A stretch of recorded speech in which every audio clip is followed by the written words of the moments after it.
Olá pessoal, sejam bem-vindos à PNP de Estatística Aplicada.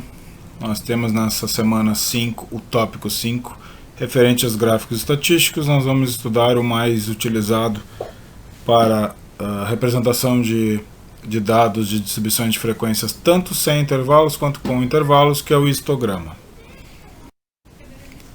Então, os objetivos dessa aula 5 são compreender a utilidade dos gráficos para a visualização dos resultados de uma pesquisa e perceber as diferenças entre as diferentes formas gráficas a partir das tabelas ou distribuições. Mas para que servem mesmo esses gráficos estatísticos? Eles servem como uma forma de visualização aprimorada dos resultados de uma pesquisa estatística, principalmente de amostras. Então, como eu já havia mencionado, o histograma ele é um gráfico formado por um conjunto de retângulos verticais cujas bases se localizam obrigatoriamente sobre o eixo horizontal e principalmente não existe espaço entre essas colunas. Esse é um erro muito comum que se comete. Aqui nós temos dois exemplos de histogramas, esquerda e direita. Eles são histogramas de exemplos anteriores que a gente já viu. Neste histograma da esquerda, vocês podem ver que as colunas elas estão centralizadas em cima de cada idade.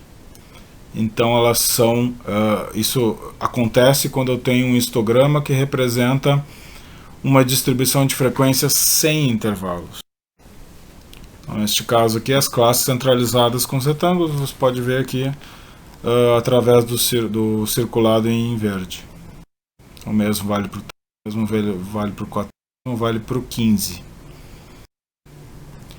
O histograma da direita, ele tem o retângulo com início e fim das classes de uma distribuição de frequências com intervalos. Então é como se neste gráfico a primeira classe começasse no 0 e terminasse no 20, e o retângulo começa no 0 e termina no 20, diferente do histograma da esquerda. A segunda classe, que começa no 20 e termina no 40, o retângulo também, a coluna começa no 20 e termina no 40. O mesmo vale para cada um dos outros casos. E no final, a última classe começa no 80 e acaba no 100. Então vamos para um exemplo. Esse é um exemplo que foi realizado aqui nesse curso há 2 semanas atrás, na aula de distribuição de frequências sem intervalos. Então nós temos aqui, para o gráfico do histograma, eu só preciso do F minúsculo I. Então por isso que as outras colunas não apareceram aqui.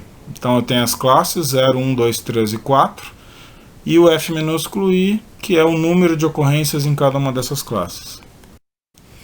Então a construção dos eixos é a primeira etapa do histograma, é muito importante. O eixo horizontal sempre será destinado às classes, e o F minúsculo I ficando no eixo vertical.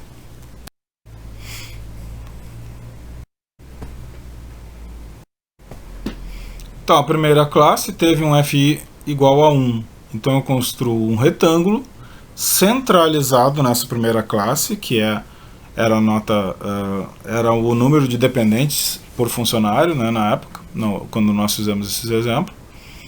Então eu tenho ali a frequência, que é 1, e a classe, que é 0, na horizontal. O segundo retângulo, a classe 1, que era 1 dependente por funcionário. 4 funcionários apresentaram isso, então a frequência vai lá no 4, a altura dessa coluna, ou desse retângulo, é sempre o F minúsculo I. Na terceira classe, a classe igual a 2, eu tenho uma frequência 5, então é um retângulo centralizado no 2 que ganha uma altura igual a 5. Na quarta classe, que é a classe retratada pelo número 3, a frequência é 4, então é um retângulo centralizado na classe 3, classe igual a 3, com altura 4. E a última classe, que é uma classe que eram 4 dependentes por funcionário, 2 funcionários acusaram essa situação, então a altura é 2, mas centralizado na classe igual a 4. O exemplo que nós construímos na aula passada sobre as notas relativas ao serviço aéreo. Nós tínhamos notas de 00 a 50 e 25 pessoas respondendo. Então, de novo, a construção dos eixos, as classes continuam no eixo horizontal, mesmo nessa distribuição de frequências com intervalos. A altura vai ser da frequência de cada classe, quantas vezes cada classe aconteceu. E o retângulo, que representa esse histograma, de novo, nunca é ruim de lembrar que eu não posso deixar espaços entre essas colunas, tá? Então, a coluna que eu vou construir, a primeira coluna, ela vai começar no 0 e terminar no 10. Lembrando que quando eu tenho com intervalos, não tem nada centralizado. Começa no início do intervalo, termina no fim do intervalo. Então, a primeira classe vai de 0 a 10. Está ali o retângulo, começa no 0 a 10.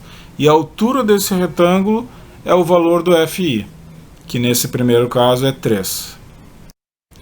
No segundo caso, a classe começa no 10 e vai até o 20. A altura do retângulo é o FI, que nesse caso é 2. A terceira classe começa no 20 e vai até o 30. A altura do retângulo é o FI, que é 5. A quarta classe começa no 30 e vai até o 40. A altura da classe vai até 7. E a última classe, que começa no 40 e termina no 50, tem a frequência igual a 8. Então a altura do retângulo vai até o 8. Então nós vimos nessa semana sobre o histograma. Ele é o gráfico mais importante no método de pesquisa estatística, porque é o mais utilizado na mídia, principalmente. Então ele é inclusive conteúdo certo de concursos na área de administração de empresas. Então, participe dos fóruns, deixe suas dúvidas nos fóruns. Se não quiser postar nos fóruns, tem o meu e-mail aí na tela. Nós temos os exercícios para se fazer relativos ao seu curso. Já tem também postado a resolução passo a passo desses exercícios. Bons estudos e não esqueça de fazer a avaliação da semana para comprovar que você participou de todos os materiais. Bons estudos. Na próxima aula nós vamos para a parte calculada da estatística. Vocês tiveram até aqui a parte que eu chamo de trabalhosa, que é a construção de tabelas, construção de gráficos. Agora nós vamos para a parte calculada. Um abraço e até a próxima semana.